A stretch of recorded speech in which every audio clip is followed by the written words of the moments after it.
livre enquête sur les agressions sexuelles dont est accusé le célèbre psychanalyste Gérard Miller. Un ouvrage qui décortique à ce qui ressemble finalement à un système de prédation. L'autrice Chloé Vienne est mon invitée ce soir. Elle ne vient pas seule, elle vient avec Mathilde, qui est l'une des accusatrices. Bonsoir à vous deux. Merci d'avoir accepté mon invitation. Chloé, en fait, tout est parti de ce qui s'est passé pour vous. C'était en 2003, c'est ça? Vous êtes étudiante en école de journalisme, avec une de vos amies qui est également étudiante. C'est votre amie Armelle, qui arrive à décrocher une interview avec celui qui était à l'époque une véritable star du petit écran, Gérard Miller. Et bien effectivement, tout commence par cette histoire où Armelle décide enfin même c'est extraordinaire pour elle d'avoir cette interview. Elle fait cette interview. Et puis je lui dis tout de suite après, dès que tu as fini, tu m'appelles et on se rejoint. Donc elle la prépare, elle m'explique les questions qu'elle va donner, enfin vraiment c'était très très préparé. Et puis elle sort de chez Gérard Miller et là, elle m'appelle et c'est l'effondrement. Elle suffoque. Pourquoi ? Et elle me parle, elle est incapable à ce moment-là de me dire ce qui s'est passé. Donc je la rejoins, je quitte enfin j'étais avec des amis, je quitte tout le monde et je vais la rejoindre. Et là, elle qui a fait tant de fois mon code pour rentrer dans mon appartement, qui a les clés de mon appartement, elle est incapable de faire le tour de clé. Et elle est assise dans l'escalier et elle m'explique ce qui lui est arrivé chez Gérard Miller et l'agression qu'elle a subie. Nous sommes avec Mathilde également. Bonsoir. Bonsoir. Vous avez vécu finalement un peu la même chose. C'est ce même mode opératoire qui est d'ailleurs décrit dans le livre. Nous sommes le 9 mars 2004. Vous avez 19 ans. Vous assistez à l'émission de Laurent Ruquier, on a tout essayé, à laquelle participe notamment Gérard Miller. Gérard Miller vous invite ensuite à aller voir un spectacle. Vous allez voir le spectacle. Ensuite, il vous invite à aller chez lui. Et là, que se passe-t-il ? Un peu comme à peu près toutes les autres victimes, en fait. C'est vraiment, c'est pas un peu la même chose, c'est quand même vraiment pas loin d'être tout à fait la même chose. C'est vraiment le même parcours, à savoir donc en fait une visite de son hôtel particulier qui commence par la salle de projection, et puis après on va boire ce fameux verre, et puis ce qu'il nous a proposé à l'origine, c'est l'invitation pour boire un verre. On va boire un verre. Il faut savoir que le verre va être vite expédié. C'était bon, voilà. Ça va Il y avait être quoi dans ce verre ? Alors. Moi, du coup, c'était. J'en avais parlé à une amie, je lui ai dit c'est un alcool de vieux. Je me souviens pas ce que c'était, mais en tout cas, je buvais très peu. Enfin, voilà, c'était. Donc voilà, un alcool de vieux. Donc je peux pas dire ce que c'était exactement. Et puis ensuite, il va nous proposer, parce que donc je suis avec une amie, il va nous proposer en fait un petit jeu, comme il fait avec ses patients, qu'il fait avec ses patients. Et donc en fait, on va monter à l'étage. Donc dans la salle, donc la fameuse salle japonisante. Donc moi, je me souviens pas exactement des détails de cette salle, si ce n'est que donc on va être allongé. Il va nous demander de nous allonger, en fait, il va nous mettre dans un état de détente. Et vous vous sentez fatigué à ce moment-là aussi ? Oui, en fait, le moment où je monte en fait l'escalier, quand on monte à l'étage, je me souviens être un peu groggy. Donc je sais pas si c'est l'alcool à ce moment-là, en tout cas une espèce de voilà, je m'accroche à la rampe. Quand je monte, je me souviens que j'étais pas. Est-ce qu'on peut supposer qu'il y avait autre chose que de l'alcool dans votre verre ? Bah vraiment, ça, on peut vraiment pas le dire. Non, bien sûr. C'était il y a 20 ans. De soumission chimique. Voilà, c'était il y a 20 ans et on sait qu'avec la soumission chimique, 48 heures après, on n'a plus du tout, il n'y a plus du tout de traces. En tout cas, vous n'êtes pas vraiment dans votre état. Non, clairement. Vous êtes allongé donc, et qu'est-ce qui se passe ensuite ? Et donc en fait, il va donc commencer à nous mettre dans cet état de relaxation par, je sais plus, de la respiration, et en fait progressivement, en même temps qu'il nous parle, en fait, il va donc même je suis en train, donc c'est la main, cette main-là, en fait, il va la prendre, et il va commencer à la caresser, mais le terme caresse me gêne, en tout cas, il va la toucher, et puis après, il va passer sa main sous mon pull, sur mon ventre, jusqu'à la poitrine. Et vous le laissez faire ? Et il passe comment ? Vous le laissez faire ? Mais ce qui est très étrange à ce moment-là, en fait, je suis absolument dans un état de confiance, de détente absolue. Il faut savoir que quand on est dans un... En fait, je suis dans un état de conscience modifié. J'ai aucun Parce que lui, il dit qu'il pratique l'hypnose. Est-ce que vous étiez hypnotisé à ce moment-là ? Ça, c'est pareil, je ne pourrais pas le dire. En fait, ce qui est très compliqué... C'est comme un prétexte, en fait. Je pense qu'il utilise l'hypnose. D'accord, mais je voudrais savoir pourquoi, finalement, vous n'arrivez pas à réagir, vous êtes... Comme... Je ne saurais pas l'expliquer, je peux que le constater. Et c'est ça qui rend la chose d'autant plus difficile après, à cerner. Pourquoi ? Qu'est-ce qui s'est passé ? Pourquoi je n'ai pas réagi ? Pourquoi Donc là, il y a un attouchement ? Oui.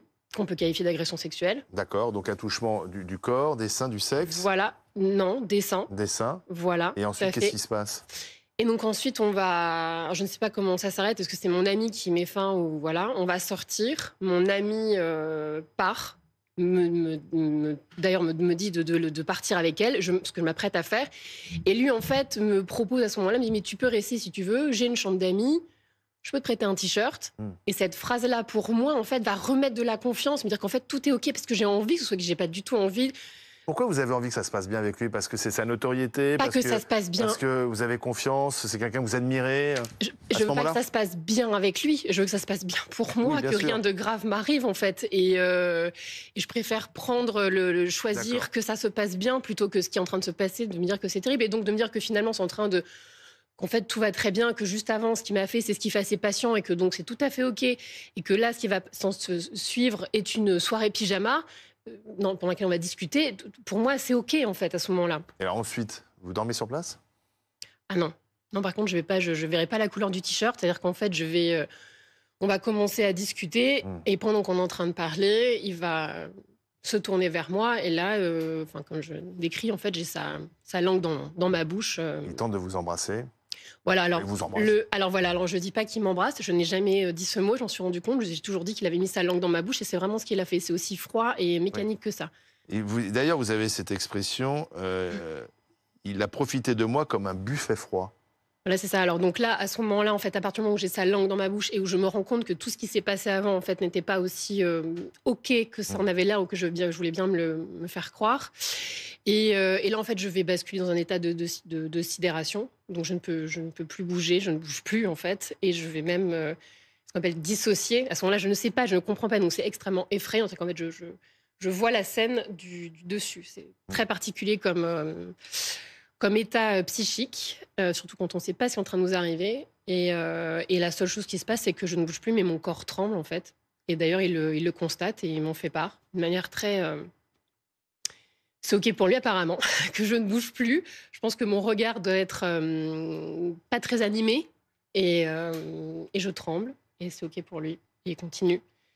Il se passe quoi? Et alors là, ça, c'est ce que je ne détaillerai pas. Mais je vais porter plainte pour viol. Donc il vous a violé? Voilà. Il m'a violée, voilà, tout à fait. Et lui, il pensait que vous étiez consentante? Alors, il peut penser... Non, mais j'essaie de... Je n'en sais rien. Enfin, je veux dire, la question du consentement, à ce moment-là, c'est pas tellement... En tout cas, vous n'avez rien laissé montrer que vous étiez... Non. Voilà. Non, et il n'y a eu aucun signe que ça allait arriver. Enfin, c'est vraiment, quand je parle, c'est un piège. C'est vraiment, à ce moment-là, pour moi, c'est... la sidération vient de la surprise immense et de l'effroi et de la peur et d'une incompréhension de ce qui est en train de se passer, de ce que ce vieux monsieur est en train de me faire. Il avait quel âge à l'époque? Il a 10 ans de plus que... Et lui, il a 10 ans de plus que mon père. Je sais pas, il avait plus de 50 ans. Donc pour vous, c'est plutôt une figure paternelle, rassurante, c'est quelqu'un qui parle bien, qui est psychanalyste. Mais voilà, pas et donc en fait, vous êtes une jeune fille qui est plutôt admirative de cet homme, qui se dit tiens, c'est peut-être intéressant de le rencontrer. En fait, ce qui est important, c'est à ce moment-là, en fait, il joue sur plusieurs tableaux liés à ces différentes statures qui créent justement, c'est la fameuse dissymétrie dont il parle. C'est OK, mais il n'y a pas juste la dissymétrie liée à l'âge, en fait. Il y a la dissymétrie liée au fait que c'est un chroniqueur que je vois régulièrement à la télé, quelque chose de familier, donc j'ai confiance en lui. Il est impressionnant parce que voilà, il y a les paillettes, etc. Et puis effectivement, il y a aussi le côté psychanalyste. Moi, il joue de ça, enfin, il en parle, il évoque les jeux qu'il fait assez patients, enfin, pardon, pas les jeux, mais ce qu'il fait avec ses patients. Et donc, il y a une forme comme un médecin, en fait, quand il dit allonge. Donc jamais vous auriez imaginé qu'il avait une idée derrière la tête. Non, mais il n'y a pas de drague. Justement, ça, c'est hyper important. Et ça, c'est vraiment... Il n'y a pas de jeu de séduction? Non, c'est ce que j'ai constaté avec toutes les victimes. C'est qu'il n'y a pas de signaux faibles. Donc, a priori, il n'y a pas d'ambiguïté. Pas du tout. Quand elles y vont, pas du tout. Et d'ailleurs, Armelle le dit très bien aussi, qu'il n'y a vraiment aucun geste qui aurait pu faire penser que, il n'y a pas un compliment. Il y a combien de victimes déclarées, d'accusatrices? Alors, c'est un peu compliqué aujourd'hui de donner un chiffre des victimes. on va le savoir à partir du moment où l'enquête préliminaire va se terminer. Là, on aura vraiment un chiffre de Est-ce que vous dites à chaque fois, porté plainte, il s'est produit à peu près la même chose, c'est le même scénario. Et c'est pas à peu près, on est quand même vraiment sur... C'est quand même... Non, mais c'est important avec parce que la salle japonaise qui est décrite à chaque fois dans son hôtel particulier. Oui, le home cinéma, l'ordre. Oui, et puis ces mots. Il y a ces mots qui reviennent. Il y a des mots qui reviennent tout le temps. Donc c'est un mode opératoire. J'ai même dit un système de prédation. Est-ce qu'on peut utiliser ce terme? Alors, pas sur le mode opératoire, moi je dirais pas ça sur le plan, mais moi je le vois comme une usine. C'est très mécanique. Voilà, il y a un côté très très mécanique. Je sais pas si tu... moi je parlais de prédation parce que je me suis sentie une proie en fait. Où en fait j'ai pas de problème à dire ce mot, c'est exactement ce que j'ai ressenti en fait de la prédation et je pense à des pièges. Enfin c'est vraiment un scénario de captation. Enfin, il nous attrape, il nous saisit, il nous emmène. Cette maison, c'est comme le décor de son scénario de l'horreur. Oui, mais c'est de la maison qui rassure, si je comprends bien. C'est une maison qui rassure, avec sa façon de parler qui rassure. Et finalement... C'est pas une maison qui rassure, c'est une maison qui impressionne. Enfin, c'est fait pour nous en mettre plein la vue. Et oui, mais il a envie de te rassurer. C'est-à-dire qu'il a envie de rassurer les victimes. Ce que vous décrivez. Hein. Exactement. Je l'allonge, je vais faire comme je fais avec mes patients. Je fais voir le home cinéma, je présente les lieux. Tout ça est normal. Pour mettre en confiance quand même, c'est une façon de mettre en confiance, de faire voir les lieux, d'expliquer comment ça se passe, de faire voir son cabinet, de se sentir vraiment en confiance. Et c'est là où le piège est encore plus dur. C'est que, encore une fois, il n'y a pas de signaux faibles. Alors, moi je voudrais vous faire écouter un document.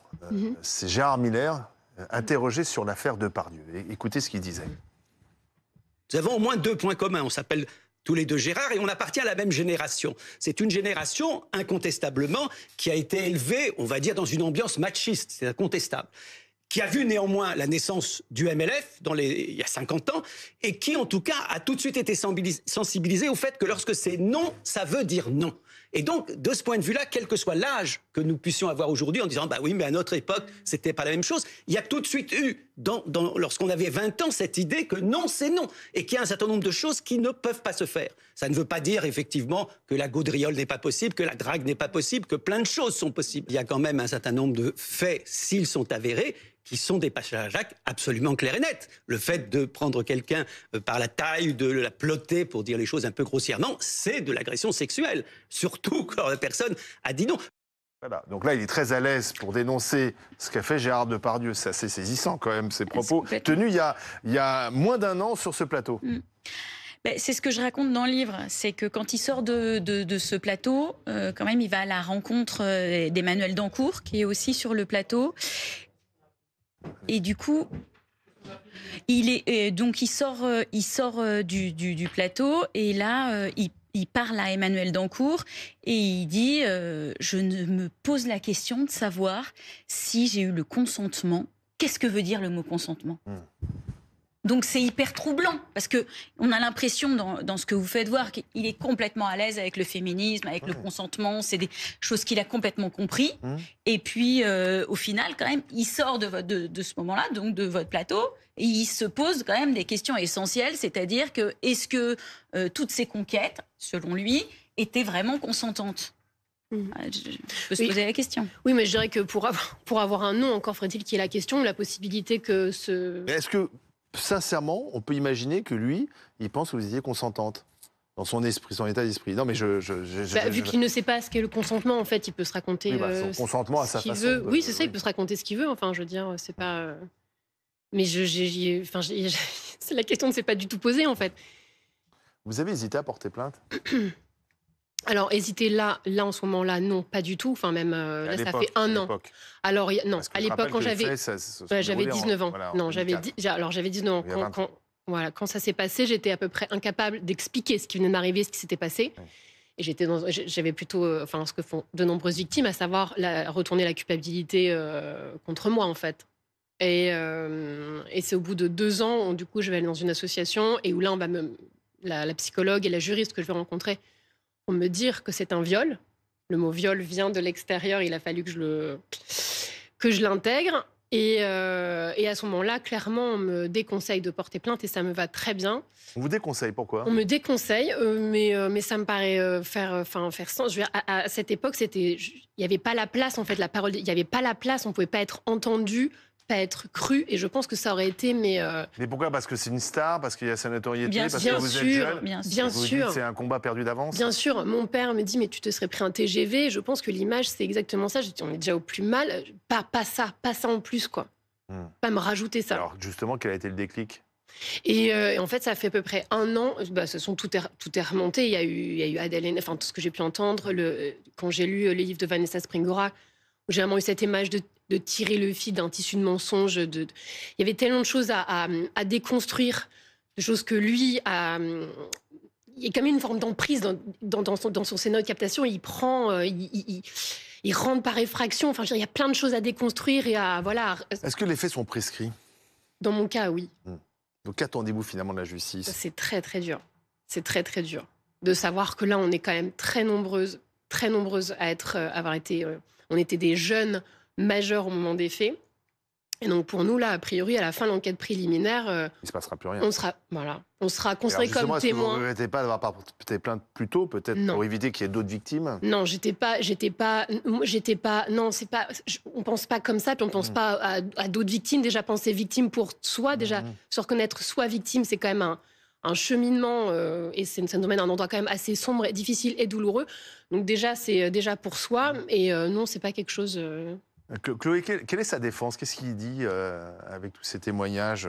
Bon alors, moi j'ai essayé de le joindre plusieurs fois, il n'a jamais voulu me parler directement, mais il ne reconnaît pas, hein. Lui il parle de consentement, il parle de dissymétrie, il parle... voilà, aujourd'hui, non, et puis peut-être qu'on apprendra plus de choses à partir du moment où il sera entendu aussi, parce qu'il dit à chaque fois qu'il réserve sa parole à la justice. Donc aujourd'hui, on a... mais est-ce qu'il pourra être condamné, puisque Mathilde nous dit que... bien sûr, oui. Oui, mais il y a des mineurs, donc les faits ne sont plus prescrits. Oui, pour les mineurs, les faits ne sont plus prescrits. Donc bien sûr. Et il y en a plusieurs. Il y a plusieurs plaintes qui ne sont pas prescrites. Voilà. Donc ils sont instruites en ce moment. Exactement. Voilà. Mais s'il est jugé, ce ne sera pas pour l'ensemble de son œuvre. Donc, bon, bref, voilà. De ses actes. De ses actes, ouais. Mais il y aura sûrement des procès. Je pense. On espère. Je pense que la justice va, en tout cas, faire en sorte que il y ait une enquête et que les victimes soient entendues, en tout cas. Merci Chloé Vivienne. Serial Miller aux éditions Stock. Merci Mathilde d'être venue sur le plateau témoigner, raconter ce qui vous est arrivé il y a maintenant 20 ans.